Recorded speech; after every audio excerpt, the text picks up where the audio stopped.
Hey guys, it's Dandy. So today I thought it would be fun to do a flip through of my most recent travel journal. The last trip I took was this past January. I went on a trip with my best friend down to Orlando to go to Universal Studios. And I used my passport traveler's notebook just because I feel like those are a better size for me when I am traveling. It's not too big, it's easy to carry around, things like that. I do keep it in this my modified traveler's notebook cover. This is technically a field notes cover I ordered from Etsy. I poked some holes in it and I made it a traveler's notebook. So that's what I'm working with. Now I wanted to challenge myself to actually fill up the whole book, and I managed to, aside from like 2 pages which I cut out at the end just because I couldn't think of what else to do. So I managed to fill up this whole thing. So some of the last pages are kind of odd, but you'll see what I mean when I get there. Alrighty, so I want to also talk about how I travel journal and stuff as well. It kind of depends on how the trip goes, whether I do it all together at the same time, like as I go, or if I hold stuff off until I get home. I do have this handy little tool. It's a Canon Ivy, so it's like an on-the-go printer, and the thing I like about the Canon Ivy printers is that the paper that you use with this already has like sticky on the back, so it's already printing on sticker paper. So if you're traveling, and I would just recommend taking a pair of scissors, which I forgot this time, ironically, to cut up the sheets if you do like a collage on them or something. But yeah, so this is what I use most of the time for my travel journals. This first little book is actually just a travel log, where if things are going kind of quickly, I keep a quick log of things I ate and things I did each day. This is an undated traveler's notebook weekly insert, so I can modify it to whenever I go on trips, and it's not strictly for a certain time period, if that makes sense. So here I just put January 2024, and I marked the days that we were at Universal, and then here I put the days we went, and then the things we did, things we ate, things like that. And then here's the other half of my little pocket thing. This is where I'll keep stickers for on the go, to put in my journal as I go and stuff, you know. That's what on the go means. Sorry. I decorated my cover of my traveler's notebook to kind of fit with what we were doing or where we were going. And then this is kind of what it looks like at the start. I make another cover page with the dates that we were there. And then this is where I do a little bit of planning. I have my packing list, and then my flight info and my reservation numbers and confirmation, things like that. This is where I started actually travel journaling. I printed out some things beforehand that I know I would use. Like this is a map of the airport in Chattanooga. So I printed out a map of that just because I wanted to put that in the journal. And then of course, you know, part of our ticket. And then these are some of the things that I printed out with my Canon Ivy. So they kind of look like this. These are just some stickers that I had laying around. And we flew on a regional jet, which means since we were on a regional jet, there's usually not enough room to have your carry-ons and the above your seats in those little compartments. So they have to take your carry-ons out on the jet bridge to go where the rest of the luggage goes to. But because you have one of these, they give it back to you when you get off the plane at the jet bridge again before you go to your connection or wherever you landed. I've got a picture of the cool jet we were in, which that's pretty cool. Sorry, I might repeat myself a lot just because I geek out over this stuff really hard. We connected in Charlotte, which was cool. That was the first time I'd ever been there. It's the first time I ever flew American Airlines, which they connect in Charlotte because Charlotte's one of their hubs, where usually I fly Delta and Atlanta is one of their hubs. So I'm used to connecting in Atlanta, but this was my first time connecting in Charlotte, which was pretty cool. So I had to get a sticker, and then that's our other flight. And this is just me nerding out about airports because I tend to do that. Sorry if you can hear my family. We're a pretty loud house. So I got some pictures of the planes and just the skyline we were rolling in, taxiing in, and Charlotte. So I really liked that airport because it felt airy, even though it was still kind of pretty heavily trafficked. It almost didn't even feel like it just because the windows were so immense. They were huge, which is cool. Then I have my map of MCO, which is where we landed in Orlando. I'm sorry I keep shaking this. I'm trying not to. And we took the Superstar shuttle from the airport to the hotel we were staying in, which we were staying in Dockside. That's always my favorite place to go when we're staying there. And they give you a room key that you can keep in this cute little folder. That's where the room we were staying in.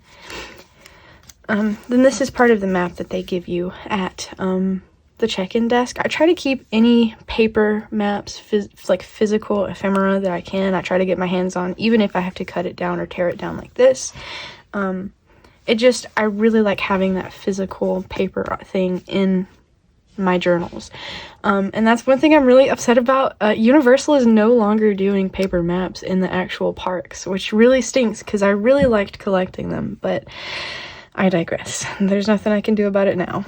These are also ones I had printed with my Canon IV. We were close to a 7-Eleven at Dockside that we could luckily go get some drinks and stuff at for the hotel room. And I got the photo package for us because it was our first time going together, his first time going in a really long time. So I wanted to capture as much as I can, and I really, really, really, really love ride photos. So it's a sacrifice I'm willing to make. And this is just me talking about the lighthouse. If any of you follow me on Instagram, you probably know how much I love Islands of Adventure and this lighthouse specifically. I couldn't tell you why. It just means a lot to me. It's pretty cool. The first night we went, if things had gone like we had originally planned, we wouldn't have even went to the park that first night because I thought he was just gonna get tickets, but he ended up buying himself a pass, which is really cool. So we got to go that first night, and I took him on my favorite ride, one of my favorite rides, the Mummy. And I've always wanted to see that ride with the lights on just because it's an indoor dark ride / coaster. So I've always wanted to see what it looks like on the inside and how it works. And I got my wish. It broke down on us the first time we rode it. So we sat there for about 10 minutes or so, and then they got us off. Everybody was safe. It was all good. And I did get to see backstage of this ride, the lights on and things like that. And then because it broke down on us, we got express passes, single-use express passes. Which, how those work is they give you this little card, and when you go on a ride, they take it from you, and then you get to go in the express lane. There was 3 other people that already had like full-on express passes that they could reuse. So they just ended up giving them to us. So we each got 2 express passes and then this extra one that I got to keep to put in my journal. So even though my favorite ride broke down on our first ride, I'm not taking it as a bad thing. I think it's a win personally. This is some other pictures we took while we were there. I always take a picture with the shark. I have to take a picture with the Jaws shark. Velocicoaster, that's one of the first rides I got him on, surprisingly. He didn't like it as much as I do, which understandable, not many people do, but it's okay. He ended up riding it with me one more time, I think, or I rode it alone, something. One of my favorite character meet and greets is with Beetlejuice. He's always a lot of fun. And then the Harry Potter world, which I do not support J.K. Rowling one bit at all.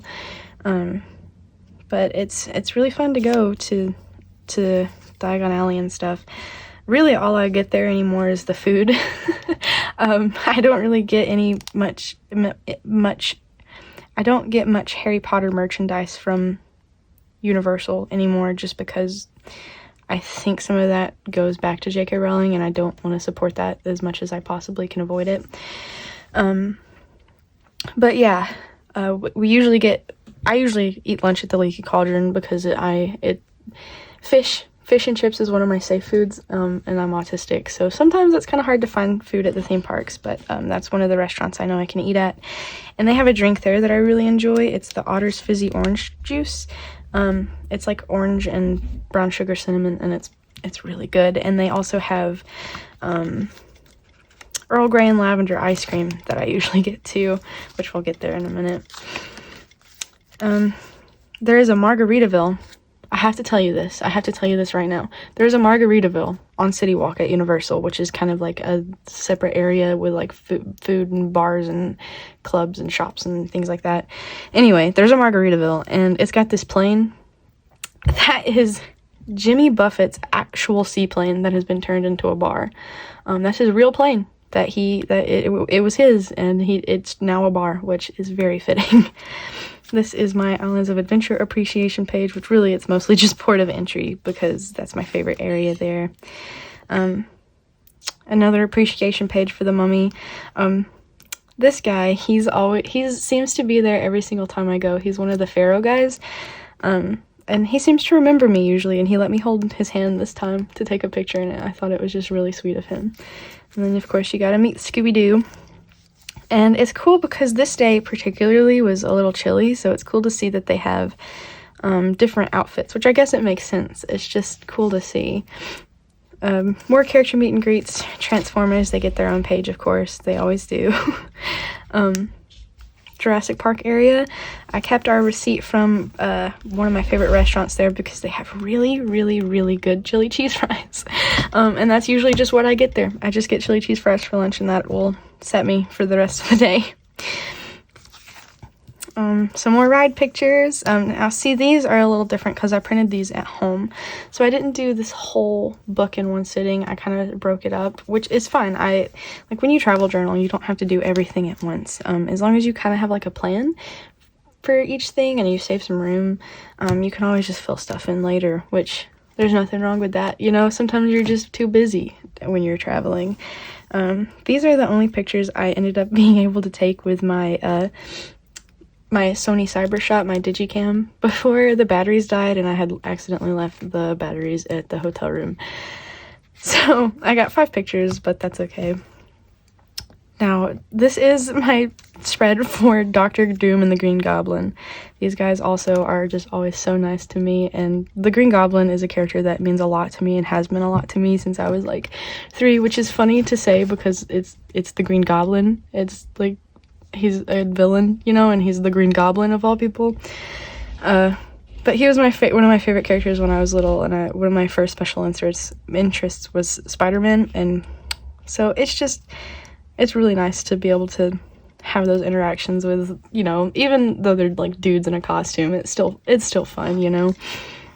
I saw them like 4 times this trip, and they were super nice every single time. This is for my Hogsmeade page, and I wrote about my ice cream that I like. It's Earl Grey and lavender. I haven't been able to find that anywhere else. So it's like one of the only other things I get at the Harry Potter section of the parks now. Hogsmeade, I hardly ever spend much time in Hogsmeade in general just because it's so cramped and crowded, and it's really pretty and the castle's gorgeous, but it's just so crowded all the time. It's really overwhelming for me. So these next few pages is where it starts to get interesting. I've printed out some of my favorite pictures that were taken, except my printer kind of sucks lately. I think it was my black ink cartridge, but I didn't want to waste a black ink cartridge, so I was just going to power through it and let some of my pictures look a little weird. So here's some of my favorite ones that were taken. And then this is kind of like the haul of the things that I bought on the trip. This was a thing that was blooming outside the hotel, actually. And I was like, that's pretty. Nothing's blooming where I live anymore right now and for a few more months. So I just kept that. And I got, actually, this is contact paper. It's clear contact paper, but I use it as like adhesive seal, and it works just fine. I got it from Walmart for like $6 in a giant tube. So... And then this was my card for the Superstar Shuttle. This was us leaving. This is my other valet tag for the regional jet we flew back from Charlotte to home. My American Airlines review, which honestly I really liked flying with them. Every time I've flown with Delta, there's been some kind of delay or problem, but this was so smooth and easy. It was awesome. This is just me reflecting on the trip, and then a receipt, some clippings of different things, another receipt. I got a Stegosaurus skeleton. This is what I mean that it gets a little weird. It's just paper scraps that I didn't want to get rid of, but didn't really have another place to go. Some little things I appreciate, you know. Our Moe's Southwest Grill closest to me shut down recently because Chipotle moved in across the street, of course. So I had a little to no self-control, and I got Moe's like 3 times out of the 5 days that we were there for supper. Earl Grey and lavender ice cream, you know. I love the adrenaline rush of roller coasters. Character actors are super kind. Popcorn smells good. The Kong queue and the animatronic. The Kong animatronic at Universal Studios is absolutely wild. This thing is at least 15 feet tall, and it looks real. It's crazy.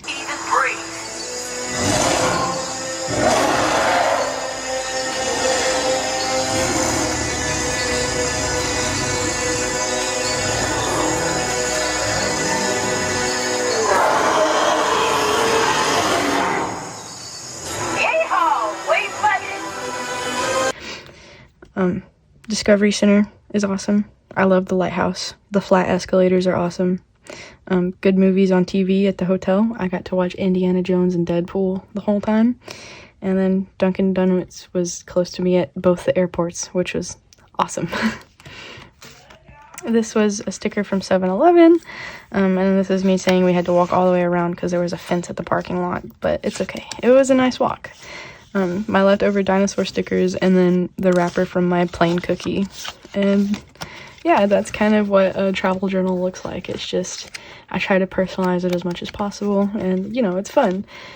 This is where I keep some extra paper, my pencil board, and then my sticker book. So I still have some stickers left over from this trip that I haven't cleaned out yet, but I like to try to prepare and keep as much stickers as I can on hand while I'm gone. Some washi tape cards and some more stickers. And this is some of that contact paper I was talking about. It's Duck brand, apparently, if that helps anybody. I got it so long ago I couldn't tell you exactly the details on that, but yeah. So that's kind of what a travel journal looks like for me. If you guys have any questions, I'll be super happy to answer them. Yeah, also sorry this video is late. I have been working so much lately, and I've barely had time to do much else. And when I do have free time, I have been watching shows with my sibling. We've been watching a lot of Transformers lately, so I don't want to interrupt our bonding time, I guess. So yeah, I hope you guys enjoyed, and I'll see you guys next time. Bye!